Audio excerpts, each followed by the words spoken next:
बहुत समय पहले की बात है। राजनगर में एक बहुत बड़ा जंगल था। उस जंगल में बहुत सारा जानवर मिलजुल कर रहते थे।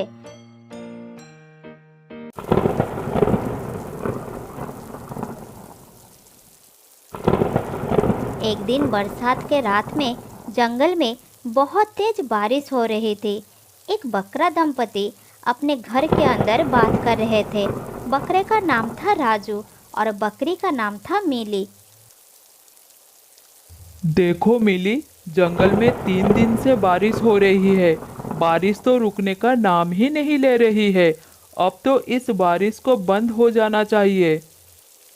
तुम सही कह रहे हो राजू। लगातार हो रही बारिश से सभी जानवर बहुत परेशान है और चिंतित भी। भगवान जाने कब ये बारिश रुकेगी। तुम बैठो, मैं जंगल का एक चक्कर लगा कर आता हूँ।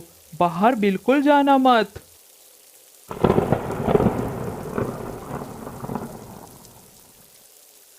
इतना बोलकर राजू बाहर चला गया। बारिश में भीगते हुए वो चलने लगा।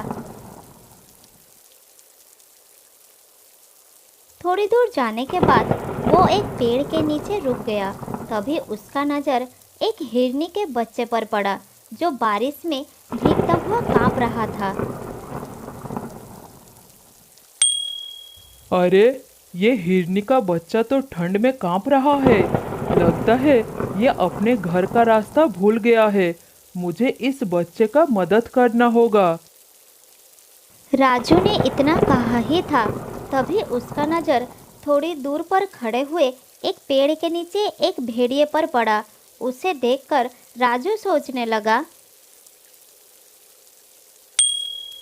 अरे, ये भेड़िया तो इस जंगल का नहीं लगता। ये तो किसी दूसरे जंगल का लगता है। मुझे मालूम करना होगा क्या बात है। इतना बोलकर राजू भेड़िए के पास गया और बोला, कौन हो तुम?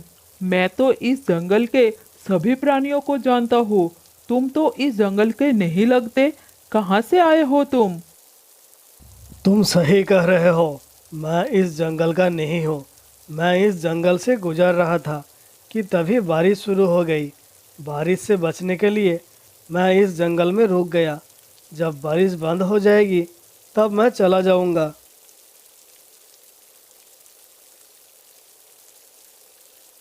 फिर राजू हिरनी के बच्चे के पास गया और बोला, तुम यहाँ पर क्या कर रहे हो?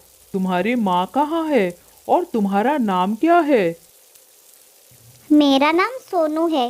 मैं बारिश में खेल रहा था, मगर खेलते खेलते बहुत दूर चला आया और घर का रास्ता भी भूल गया। इतना बोलकर सोनू रोने लगा। फिर से राजू ने उसे हौसला देते हुए बोला, तुम चिंता मत करो। मैं तुम्हें तुम्हारी घर तक पहुँचा दूंगा। अब रो मत। मेरी माँ मुझे मना कर रही थी, लेकिन मैंने उसकी बात नहीं माना। तुम्हें अपनी माँ की बात माननी चाहिए थी। अब चलो मेरे साथ।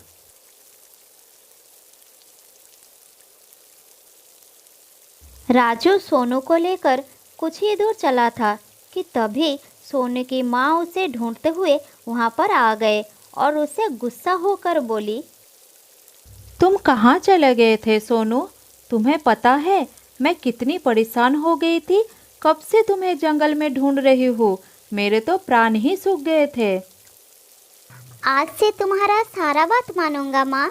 तुम्हें छोड़कर अकेला कहीं नहीं जाऊंगा। अब तुम अपनी माँ के साथ घर चले जाओ और जब तक बारिश बंद नहीं हो जाती तब तक बाहर खेलने मत आना और हमेशा अपनी माँ की बात मानना।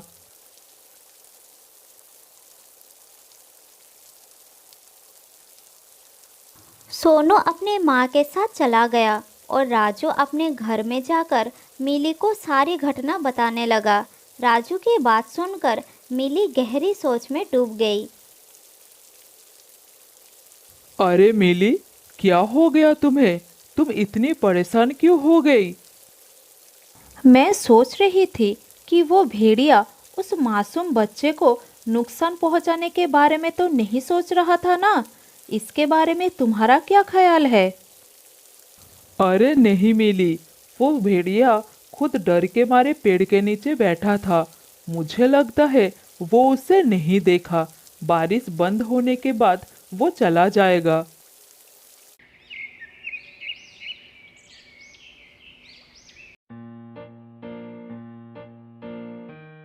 अगले दिन बारिश थम गई और राजू धूप में बैठा था। तब एक कौवा आकर उसके पास बैठ गया और बोला,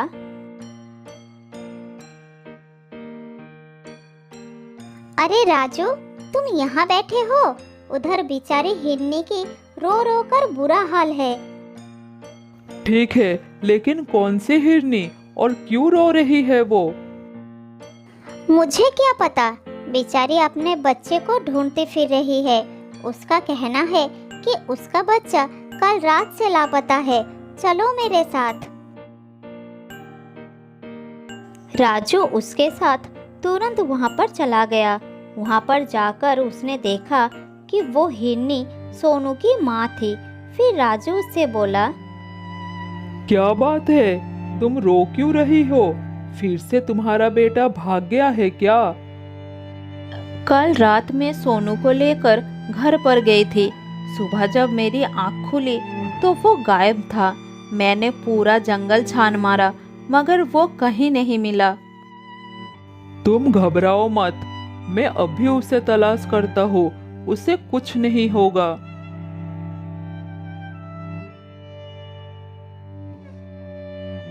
फिर राजू सोनू को ढूंढने निकल पड़ा। कुछ दूर जाने के बाद एक पेड़ के नीचे वही भेड़िया नजर आया जो बड़ी आराम से खड़ा था। राजू उसके पास जाकर बोला, भेड़िया भाई, तुमने एक हिरनी के बच्चे को कहीं पर देखा है? वही हिरनी का बच्चा जो कल बारिश में भीग रहा था। तुम्हें याद है ना? मैंने किसी हिरनी के बच्चे को नहीं देखा। मैं तो कब से यहाँ पर खड़ा हूँ। ठीक है, लेकिन कल तो तुम कह रहे थे कि बारिश रुकने के बाद चले जाओगे। हाँ, चला जाऊंगा। और तुम तो ऐसे बोल रहे हो जैसे तुम इस जंगल की राजा हो और यहाँ पर तुम्हारा ही शासन चलता है। अरे भाई, मेरी जब मर्जी होगी तब मैं चला जाऊंगा। अब तुम अपना काम करो, चलो मेरे सामने से। भेड़िए की बात सुनकर राजू मन ही मन बोला, मुझे तो इस भेड़िए पर शक हो रहा है। मुझे जंगल के राजा शेर को इसकी शिकायत करनी होगी। इसी ने ही हिरनी के बच्चे को गायब किया है। फिर राजू वहां से चलकर सीधा शेर सिंह के पास चला गया और सारी बात बताने लगा।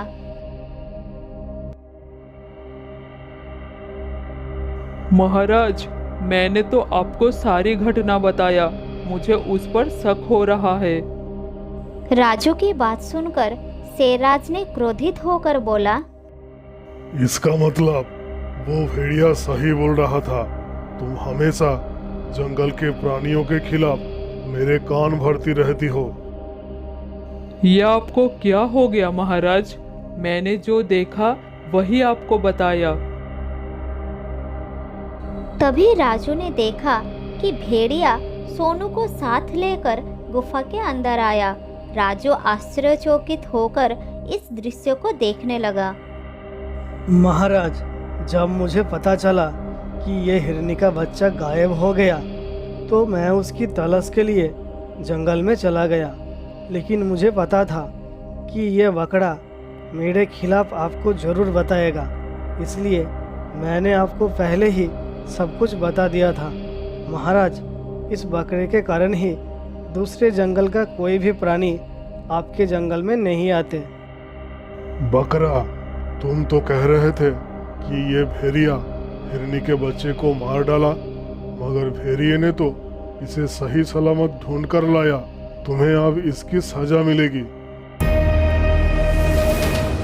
इतना बोलकर शेरराज ने राजू को एक पिंजरे में बंद कर दिया और भेड़िए की ओर देखकर बोला, तुम्हारी जब तक मर्जी हो तुम यहाँ पर रह सकते हो। तुम्हें कोई परेशान नहीं करेगा।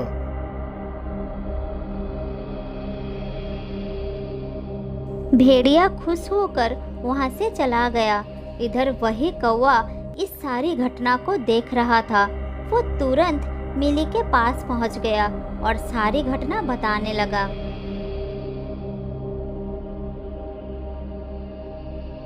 कुछ करो मिली, शेरराज ने राजू को बंदी बना लिया है। जब राजू ने मुझे बताया था कि वो भेड़िया पेड़ के नीचे खड़ा होकर उस हिरनी के बच्चे को देख रहा था, मुझे तभी कुछ न कुछ गड़बड़ लग रही थी। जो भी हो, लेकिन तुम कुछ भी करके राजू को पिंजरे से बाहर निकालो। अभी हम कुछ नहीं करेंगे, हमें पता लगाना होगा कि आखिर उसके दिमाग में क्या चल रहा है, कौन सा मकसद लेकर वो इस जंगल में आया है।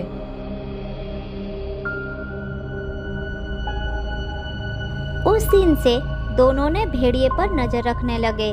वो भेड़िया पूरे दिन जंगल में घूमता था और दूसरों का खाना चुराकर खा जाता था और छोटे मोटे जानवरों को शेरराज का दोस्त कहकर धमकाता था।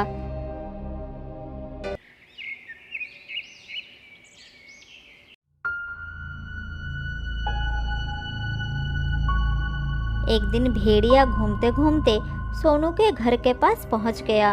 तब सोनू घर के बाहर खेल रहा था। भेड़िया उसे लालच भरी नजरों से देखने लगा, लेकिन वो नहीं जानता था कि मिली उस पर नजर रख रही है। तब मिली ने कौवे को बोली, तुम जल्दी महाराज के पास जाओ और उन्हें बुला कर लाओ। लेकिन शेरराज क्या मेरी बात मानेंगे? क्या वो मेरी बात सुनेंगे? तुम कैसे भी करके महाराज को यहाँ लाओ, मुझे इसके इरादे सही नहीं लग रही है। फिर कौवे ने उड़ते हुए महाराज के पास पहुंच गया और बोला, महाराज, बहुत बड़ा मुसीबत आने वाला है, आपको अभी मेरे साथ चलना होगा।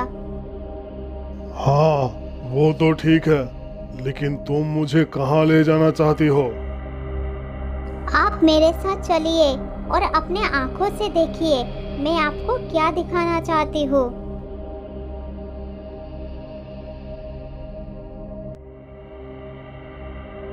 फिर शेरराज ने कौवे के साथ उस जगह पर पहुंच गए। तब मिली शेरराज के पास आकर बोली, महाराज, आप उस झाड़ियों के पीछे छुप जाइए और स्वयं अपनी आंखों से देख लीजिए। मिली की बात सुनकर शेरराज एक झाड़ियों के पीछे छुप गया। उधर भेड़िया झाड़ियों से निकलकर सोनू के पास जाकर बोला, आज तुम्हारा ताजा ताजा मांस खाने का मन कर रहा है मुझे। ये क्या कह रहे हैं आप? पिछली बार जब मैं खो गया था तब आप ही मुझे महाराज के पास ले गए थे और मेरी माँ के पास छोड़ कर गए थे। मूर्ख हिरनी के बच्चे, वो तो मेरी एक चाल थी। मैं जानता था कि इस जंगल में राजू बकरा सबसे तेज दिमाग का है, इसलिए मैंने उसे फंसाया और अंदर करवा दिया। मैं कुछ समझा नहीं, ये आप क्या कह रहे हैं? मैंने तो आपको दयालु समझा। जब तू सो रहा था ना, मैं चुपके से तुझे मुंह में दबाकर जंगल के दूसरे हिस्से में छोड़ आया था और खुद ही तुझे जगाकर महाराज के पास छोड़ाया। और मूर्ख शेरराज ने राजू बकरे को ही दोषी मान लिया। लेकिन अब मुझे कोई खतरा नहीं। अगर आज मैं तुझे खा भी जाऊंगा तो शेरराज कभी विश्वास ही नहीं करेगा। तुझे खाने के बाद मैं जंगल में अपनी मनमानी शुरू कर दूंगा। इतना बोलकर भेड़िया बच्चे पर हमला करने ही वाला था कि तभी शेरराज दहाड़ता हुआ वहां पर आ गया। अपने सामने शेर को देखकर भेड़िया घबरा गया। अच्छा, तो ये थी तेरी चाल। तूने चालाकी करके राजू बकरे को मेरे हाथों से बंदी बना दिया। अब देख मैं तेरा क्या हाल करता हूँ। इतना बोलकर शेरराज भेड़िए के ऊपर हमला कर दिया।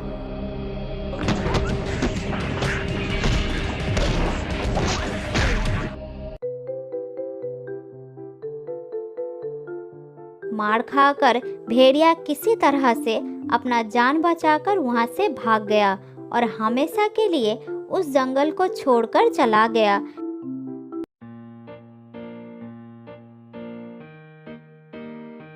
फिर शेरराज ने मिली को साथ लेकर अपने गुफा में गया और राजू को मुक्त कर दिया।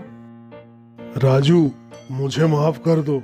मुझे उस दुष्ट पर भरोसा नहीं करना चाहिए था।